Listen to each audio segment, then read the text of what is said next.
सलाम पाकिस्तान 24 न्यूज के साथ मैं हूं महानूर अरशद और मैं हूं अली आरिफ। हेडलाइंस आप जान चुके हैं, बुलेटिन का बाकायदा आगाज करेंगे और सबसे पहले आपको बताएं कि सेल्स टैक्स रजिस्ट्रेशन के खिलाफ ताजर सड़कों पर आ गए हैं।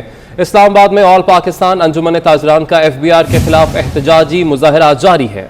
ताजरों का कहना है कि पॉइंट ऑफ सेल पर डिवाइस लगाने की इजाजत नहीं देंगे। आपको बताएं कि सेल्स टैक्स रजिस्ट्रेशन के खिलाफ ताजर सड़कों पर आ गए। इस्लामाबाद में ऑल पाकिस्तान अंजुमन ताजरान का FBR के खिलाफ एहतजाजी मुजाहरा जारी है, जबकि ताजरों की जानिब से ये कहा जा रहा है कि पॉइंट ऑफ सेल पर डिवाइस लगाने की इजाजत नहीं देंगे। सेल्स टैक्स रजिस्ट्रेशन के खिलाफ ताजर सड़कों पर आ गए। इस्लामाबाद में ऑल पाकिस्तान अंजुमन ताजरान का FBR के खिलाफ एहतजाजी मुजाहरा जारी है। ताजरों का कहना है कि पॉइंट ऑफ सेल पर डिवाइस लगाने की इजाजत नहीं देंगे। बिल्कुल आपको अपडेट कर रहे हैं, सेल्स टैक्स रजिस्ट्रेशन के खिलाफ ताजर सड़कों पर आ चुके हैं। जबकि आपको यह भी बताते चलें कि 2 धड़ों में ताजर बरादरी तकसीम हो चुकी थी। एक वो धड़ा जिसने ऐलान किया था कि मुज़ाकरात के बाद कोई एहतजाज नहीं किया जाएगा, जबकि दूसरे धड़े की जानिब से कॉल दी गई थी एहतजाज की, और इसी के नतीजे में आज हम देख रहे हैं कि सेल्स टैक्स रजिस्ट्रेशन के खिलाफ ताजर सड़कों पर आए हैं। और इस्लामाबाद में ऑल पाकिस्तान अंजुमन ताजरान का FBR के खिलाफ एहतजाजी मुजाहरा जारी है और इख्तलाफ इनका यह है कि पॉइंट ऑफ सेल पर डिवाइस लगाने की इजाज़त हम नहीं देंगे। और इसी पर यह एहतजाज आप देख भी सकते हैं, बड़ी तादाद में ताजर बरादरी आज इकट्ठी हुई है और एहतजाज रिकॉर्ड करवा रही है कि हम पॉइंट ऑफ सेल पर डिवाइस लगाने की इजाज़त नहीं देंगे। और ये मुतालबा सामने रखा जा रहा है इनकी जानिब से। सेल्स टैक्स रजिस्ट्रेशन के खिलाफ ताजर सड़कों पर आ गए हैं। आपको बताएं कि इस्लामाबाद में ऑल पाकिस्तानी अंजुमन ताजरान का FBR के खिलाफ एहतजाज जारी है। सदारती ऑर्डिनेंस के जरिए लाए गए काले कानून का खात्मा जरूरी है, ताजरों की जानिब से ये कहा गया। उन्होंने ये भी कहा कि पॉइंट ऑफ सेल पर डिवाइस लगाने की इजाजत नहीं देंगे। सदारती ऑर्डिनेंस में FBR को दिए गए इख्तियारात वापस लिए जाएं। ताजर इतना पढ़ा लिखा नहीं, इससे टेक्निकल जुबान में बात ना की जाए। तमाम तर जतन करने के बावजूद FBR को मुल्क भर में 17 लाख इनकम टैक्स गोशवारों के शॉर्टफॉल का सामना है। रीजनल टैक्स ऑफिस लाहौर में ताहाल सिर्फ 2,35,000 गोशवारे जमा हो सके। FBR का कहना है कि इनकम टैक्स गोशवारे जमा कराने की कल आखिरी तारीख है और इसमें कतई तौसी नहीं की जाएगी। मगर सवाल यह है कि एक दिन में बाकी टारगेट पूरा कैसे होगा। तो आपको अपडेट कर रहे हैं, तमाम तर जतन करने के बावजूद FBR को मुल्क भर में 17 लाख इनकम टैक्स गोशवारों के शॉर्टफॉल का सामना है। आगे बढ़ेंगे, अब आपको बताएं कि लाहौर में डेंगू का फैलाव बढ़ा तो पंजाब हुकूमत को अवाम से एहतियात की अपील करना पड़ गई।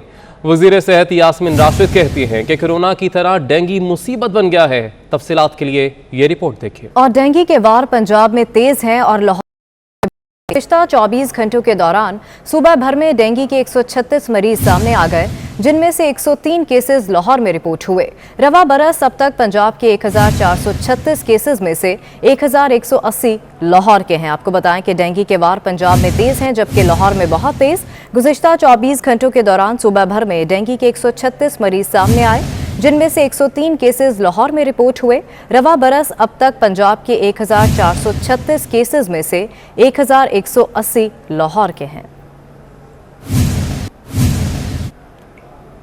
Chairman dengue expert advisory group doctor Somia Iqtidar का कहना है कि अगले 2 माह डेंगू के लिए इंतहाई खतरनाक है और इसमें इजाफा देखा जाएगा। डेंगू में इंसान को शदीद बुखार होता है, हड्डियों में शदीद दर्द होती है। ऐसी कोई भी अलामात हो तो करीबी हस्पताल से टेस्ट करवाएं। अगर प्लेटलेट्स 50,000 से कम हो तो फौरी किसी हस्पताल से इलाज करवाएं। डेंगू जो है इस साल हमें हाई नंबर्स में आता हुआ नज़र आ रहा है। हमारे पास लाहौर में जो प्रॉब्लम हुई वो थोड़ी सी DHA के एरिया के अंदर हुई, जहाँ पे थोड़े सर्विलेंस के इश्यूज़ भी सामने आए, ब्लड इंडेक्स एकदम हाई आया। और डेंगू का मसला ये है कि ये बीमारी जब फैलती है तो फिर इसका एक्सपोनेंशियल राइज होता है। फीवर हाई ग्रेड हो रहा होता है और ये फीवर आमतौर पर 102-103 डिग्री का होता है, जो कि डेंगू में है। इसे हम ब्रेकिंग बोन फीवर कहते हैं। तो जैसे हड्डियों के चटकने की दर्द होती है, इतनी शदीद दर्द हैं।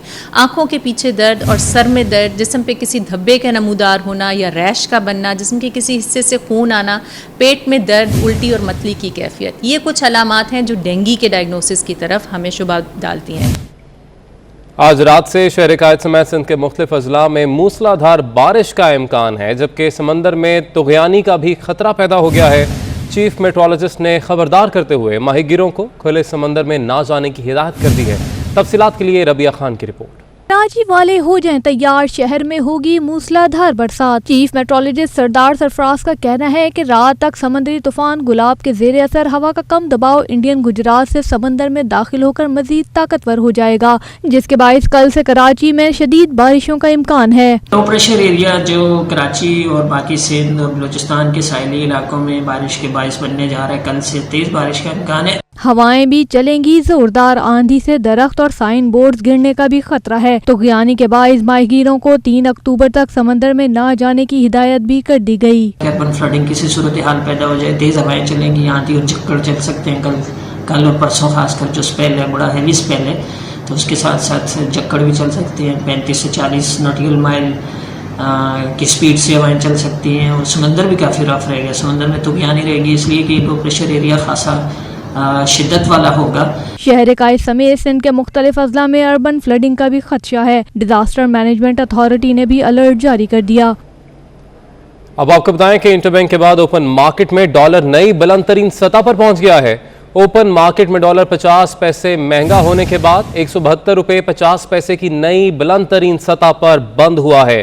डॉलर की ऊंची उड़ान का सिलसिला जारी है। इंटरबैंक के बाद ओपन मार्केट में डॉलर नई बुलंद तरीन सतह पर पहुंच गया है। ओपन मार्केट में डॉलर 50 पैसे महंगा होने के बाद 172 रुपए 50 पैसे की नई बुलंद तरीन सतह पर बंद हुआ है।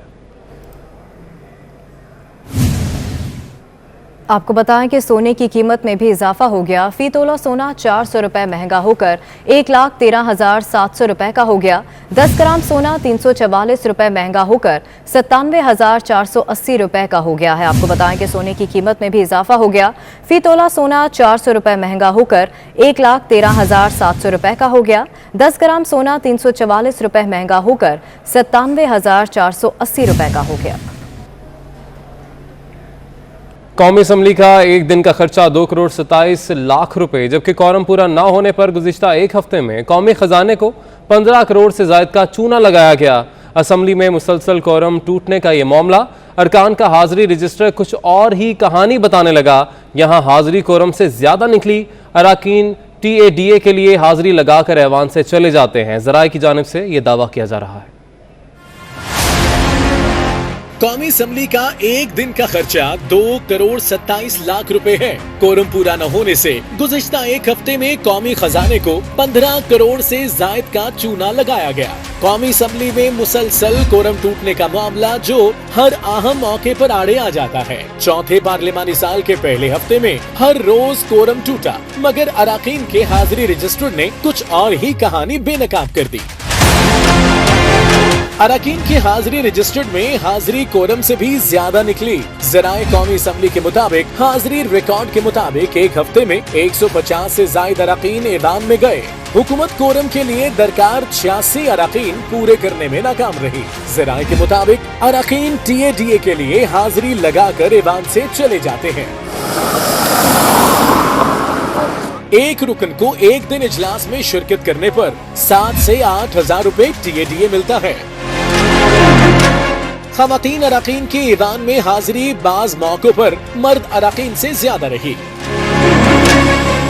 ऐवान में हुकूमत और इत्तेहादियों की तादाद 178 है। कोरम का मामला आए तो अपोजिशन हुकूमती अरकान की कम तादाद देखकर उसकी निशानदेही करती है। अपोजिशन अरकान खुद भी ऐवान से चले जाते हैं, जिससे हुकूमत को कोरम पूरा करने में मुश्किल आती है। इजलास भी हो जाता है, कार्रवाई भी हो जाती है, मगर इस एक दिन के इजलास का भारी भरकम खर्चा गरीब अवाम और खाली खजाने पर मजीद बोझ डाल जाता है।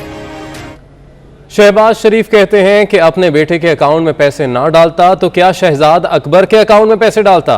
नैब न्याजी गठजोड़ तो फिक्स्ड मैच है। मुझे बदनाम करने के लिए करोड़ों रुपए खर्च किए। इल्जामात का पलंदा लंदन भिजवाया गया। हमें नहीं, मुल्क को दुनिया में बदनाम किया गया। इमरान खान को दिन रात ख्वाब में नजर आता हूँ। बरतानवी अदालत के फैसले के बाद अब नई कहानी लाए हैं कि बेटा बरी हो गया और मैं बरी नहीं हुआ। NCA दुनिया की तगड़ी तरीन एजेंसी है। उसने अदालत से कहा कि हम तहकीकात खत्म करना चाहते हैं। क्या मुझसे उनकी मोहब्बत थी जो NCA वाले मुझे छोड़ देते? पिछले सवा तीन साल में मेरे और मेरे खानदान के खिलाफ जो इल्जामात लगाए गए 3 दिन से हुकूमती सफ़ों में जो कोहराम मचा हुआ है, किस जोम के साथ इमरान खान नियाजी और उनके हवारी इल्ज़ाम लगाते रहे। इज़्ज़त और ज़िल्लत सब अल्लाह के हाथ में है। नैब हो, FIA हो, अरबों खरबों के इल्ज़ामात लगे, मगर आज तक अल्लाह ताला के फज़ल करम से मेरे खिलाफ एक धेले की करप्शन का सबूत अभी तक नहीं लेके आया। नैब नियाजी गठकोट तो छोड़ देना, वो तो एक फिक्स मैच है। मेरी बदनामी का मामला नहीं था, मुझे तो उन्होंने बदनाम जो करना था वो उसके लिए कोई कसर नहीं छोड़ी। मैं पूछता हूँ कि ये बदनामी तो मेरी की, मुल्क को किस तरह बदनाम किया, पाकिस्तान को, शरीफ खानदान को किस तरह कोने पे लगाना है, और उसके लिए आपने क्या क्या जतन किए, क्या क्या पापड़ तोड़े, पता नहीं कितने करोड़ों रुपए आपने जाया कर दिए कौम के, और करोड़ों घंटे जाया कर दिए। सदर मुस्लिम लीग नून मियां शहबाज शरीफ और मरियम नवाज की मुलाकात हुई है। मरियम नवाज ने शहबाज शरीफ से कहा कि आप तो इंटरनेशनल सादिक और अमीन हो गए। शहबाज शरीफ ने मरियम नवाज को प्यार दिया। इंटरनेशनल सादिक और अमीन अल्लाह ने बना दिया आपको। इंटरनेशनल सादिक और अमीन अल्लाह ने बना दिया। इंटरनेशनल सादिक और अमीन अल्लाह ने बना दिया आपको। इंटरनेशनल सादिक और अमीन अल्लाह ने बना दिया आपको। मुस्लिम लीग नून की नायब सदर मरियम नवाज का कहना है कि चाहती हूं मियां नवाज शरीफ दिसंबर से पहले पाकिस्तान आए। जुनेद इस वक्त तालीम के आखिरी साल में है, उसके बाद अपना कारोबार देखेगा। मियां नवाज शरीफ और मैं सियासत के लिए काफ़ी हूं। उन्होंने सहाफ़ियों से गुफ्तगू में मजीद कहा कि मोहम्मद जुबैर तर्जुमान रहेंगे। मेरे पास किसी की ज़ाती वीडियो नहीं, ना इस पर यकीन रखती हूँ। आइन नहीं कहता कि चेयरमैन नैब की तौसी हो। मैं हर किस्म की तौसी के खिलाफ हूँ। मुल्क में ऐसा निज़ाम होना चाहिए कि लोगों को इंसाफ मिले।